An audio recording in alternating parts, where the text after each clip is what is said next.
Welcome. This is one in a series of videos that I'm doing about forgiveness and letting go. People often ask the questions, does forgiveness empower me or make me vulnerable? And is forgiveness always a good idea? In this video, I'll address these questions, both regarding forgiveness of others and of oneself. But before I get started, I do want to say that true forgiveness is empowering, always. I have seen people who have lost their homes, their careers, and even their children through war, violence, and oppression, and still they have taught me about the power of forgiveness, about letting forgiveness clear the way for them to create internal peace and to access their internal powers of compassion, sharing, and purpose despite circumstance. I've witnessed the meaning and power of their love that no one can take away from them. And in this way, despite any pain, that they can experience their true power. And they enrich their lives and the lives of everyone around them. In this video, in addition to fleshing out the relationship of forgiveness with power and vulnerability, we will look at what love has to do with forgiveness and how boundaries fit into forgiveness. And then lastly, and very importantly, how we can regain the power of forgiveness from where we may have outsourced this power.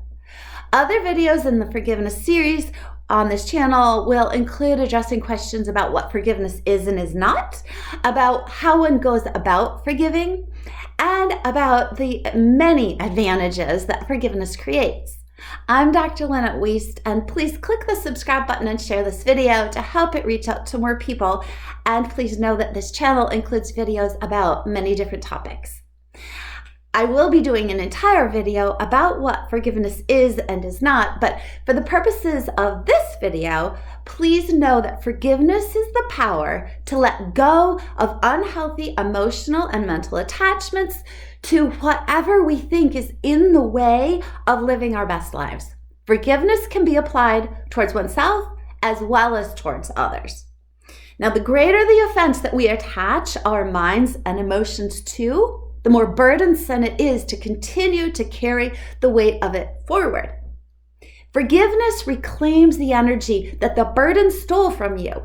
Forgiveness relieves you of destructive emotions, and it gives you mental clarity and emotional clarity, and it restores you to your sense of power. So when we apply forgiveness towards another person, the forgiveness is not something we do for the other person.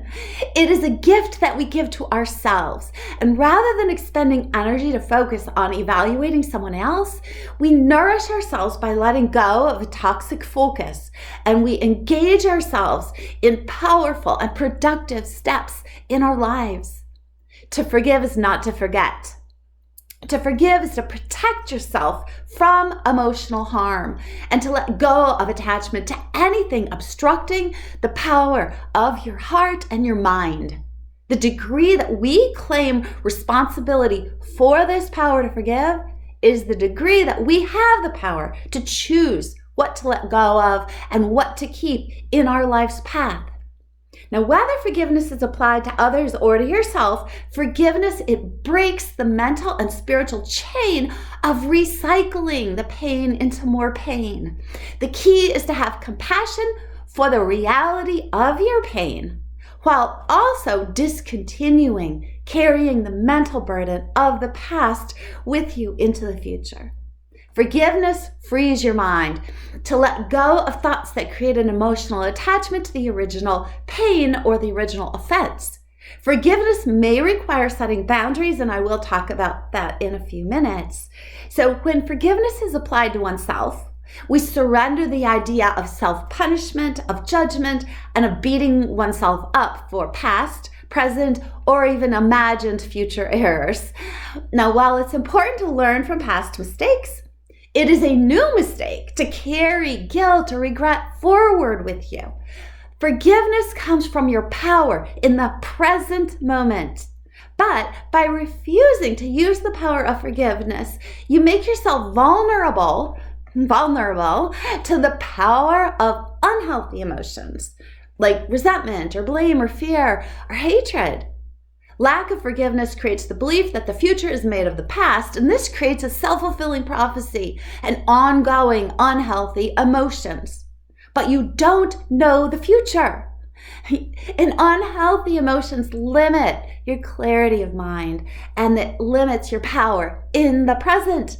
So through forgiveness, you have more clarity to understand your true power, everything that you can do in the present moment, everything that you can do clearly in the present moment, all the choices that you have for yourself in the present moment.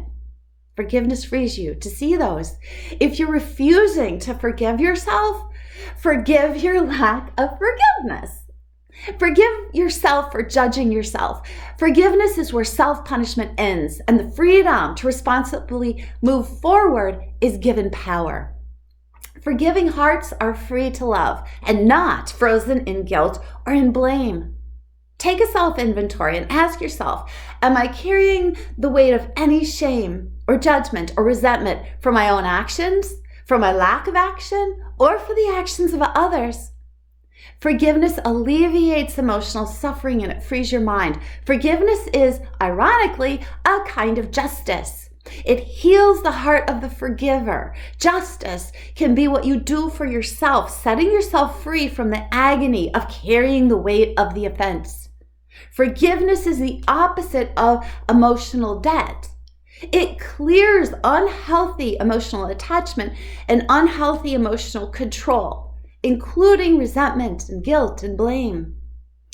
Now, when you let go of attitudes that are blocking your forgiveness, you allow a life of love and purpose to unfold in your path.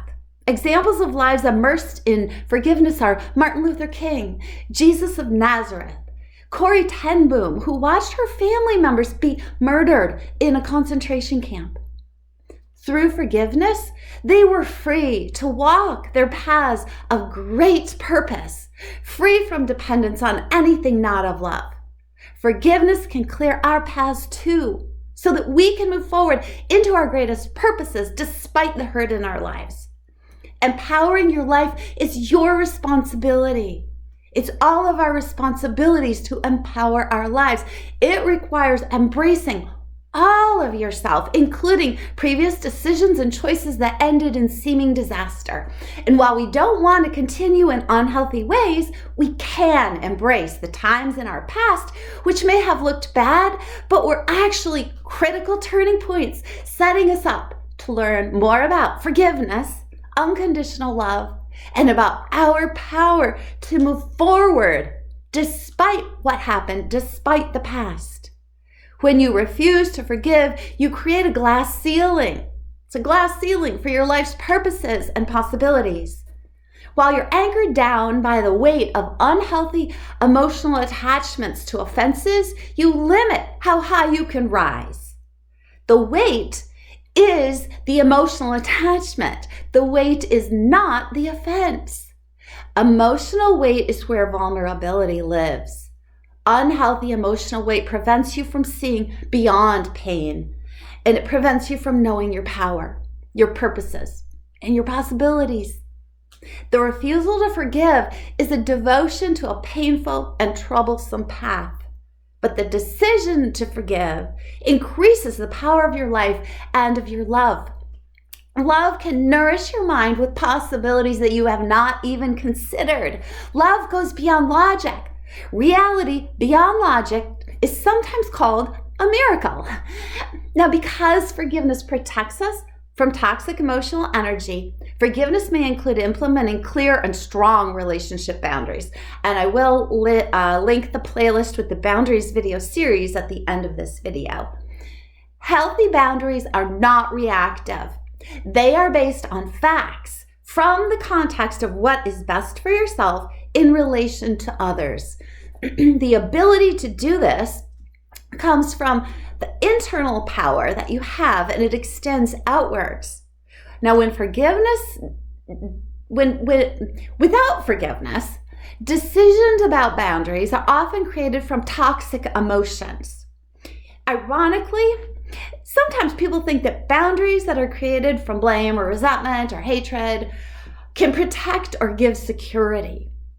But boundaries that are made from emotional reactions are also called emotionally reactive boundaries, and they drain your energy and they hinder your mental abilities. And this is because emotional reactiveness, it outsources your decision-making power. It outsources this power to the control and stress of what you don't forgive.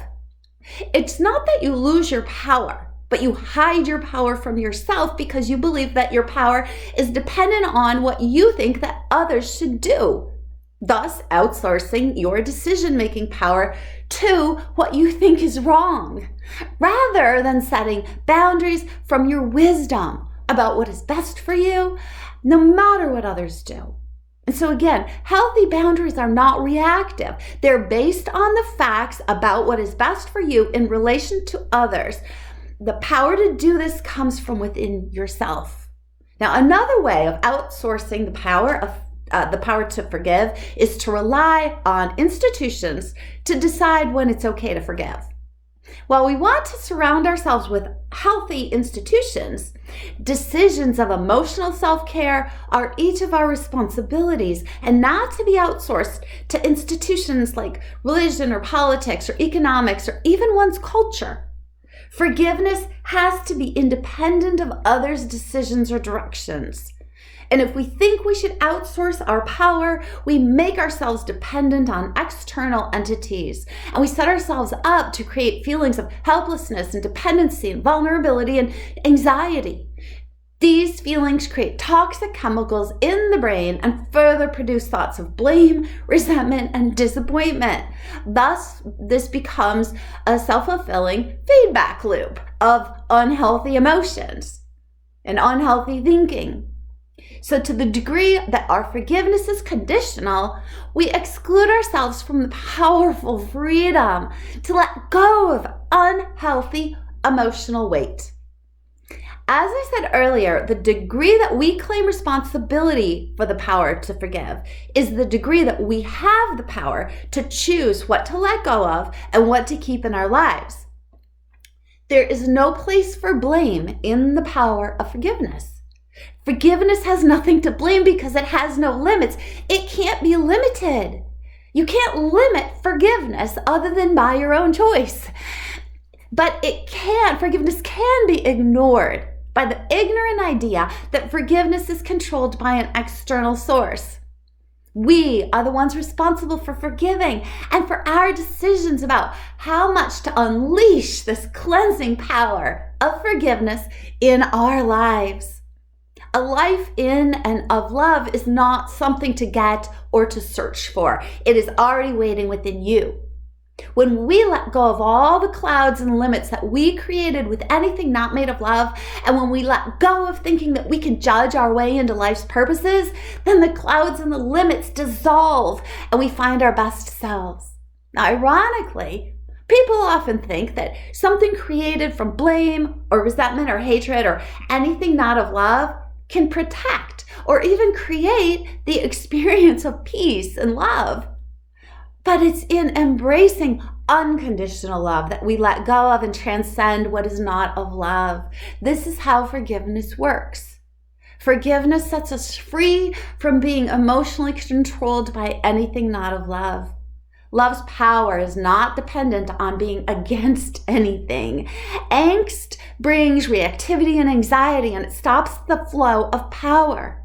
The territory of your heart is the most important territory in your life. Flood it with love. Where the territory is void of love, there's no power. Where there's love, the power is unstoppable. Respond to all others' paths with your power of unconditional love. Practice and become automatic about this. Pour love into any area empty of love. Power pours love in. And the opposite of power is to react or to try to force something. Power forgives and it transcends any territory that's void of love. So use power and not force. And don't depend on anything except love. Share what you will and continue on your path. And when you see through eyes of truth and love, then you see that all life has a greater purpose than what is known in the moment. And you'll let go of any other perception. Now, if others judge you, forgive them. Set yourself free from an emotional attachment to their judgment. Toxic emotional energy is never a beneficial connection with another person. The most beneficial response to judgment is to forgive, learn, set boundaries if you need to, and move forward emotionally free. Extending love's mercy to yourself and to others empowers you, and it detaches you from emotional harm and thoughts that are harmful, thoughts that bring you down. Ancient wisdom and sacred texts describe the nourishment of forgiveness as eating from the tree of life. And they describe emotional attachment to judgment as the poison from the tree of good and evil. And in many descriptions, the tree of life provides heaven, and the tree of good and evil, it creates the subjective experience of separation from love. So eat from the tree of life. If you liked this video, please click on the like button, subscribe, and share the video. And videos on this channel are about love's power, about nature, relationships, and communication skills, and it is free to subscribe. Welcome to the channel, and thank you so much for your time.